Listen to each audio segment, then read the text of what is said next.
Hey, my resilient ones, we're back with another video. I wanted to come in and read y'all Daniel 3, chapter 3, verse 13 to 26. Then in a furious rage, Nebuchadnezzar gave orders to bring in Shadrach, Meshach, and Abednego. So these men were brought before the king. Nebuchadnezzar asked them, Shadrach, Meshach, and Abednego, is it true that you don't serve my gods or worship the gold statue I have set up? Now if you're ready, when you hear the sound of the horn, flute, zither, lyre, harp, drum, and every kind of music, fall down and worship the statue I made. But if you don't worship it, you will immediately be thrown into a furnace of blazing fire. And who is the God who can rescue you from my power? Shadrach, Meshach, and Abednego replied to the king, Nebuchadnezzar, we don't need to give you an answer to this question. If the God we serve exists, then he can rescue us from the furnace of blazing fire.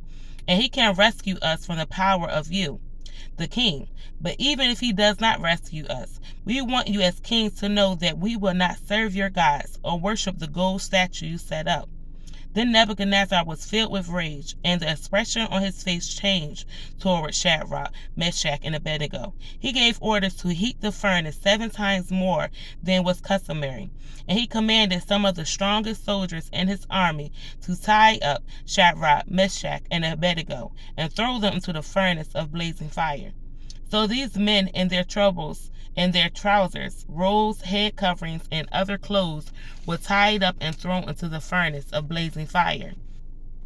Since the king's command was so urgent and the furnace extremely hot, the raging flames killed those men who carried Shadrach, Meshach, and Abednego up. And these 3 men, Shadrach, Meshach, and Abednego, fell, bound into the furnace of blazing fire. The king Nebuchadnezzar jumped up in alarm. He said to his advisors, didn't we throw 3 men bound into the fire? Yes, of course, your majesty, they replied to the king. He exclaimed, look, I see 4 men, not tied, walking around in the fire unharmed, and the 4th looks like a son of the gods. I read that to y'all to let you know that even though we walk through the fire, even though we go through trials, tribulations, God is still with us. He is still with us. No weapon that the enemy form against us will prosper. God is right there with you with whatever you're going through. He's right there.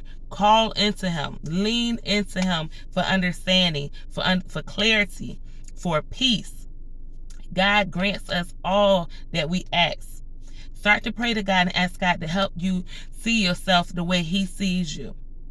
No storm that you're going through, you're going at it alone. You just have to believe that God is with you. You have to seek his voice and listen when he's telling you.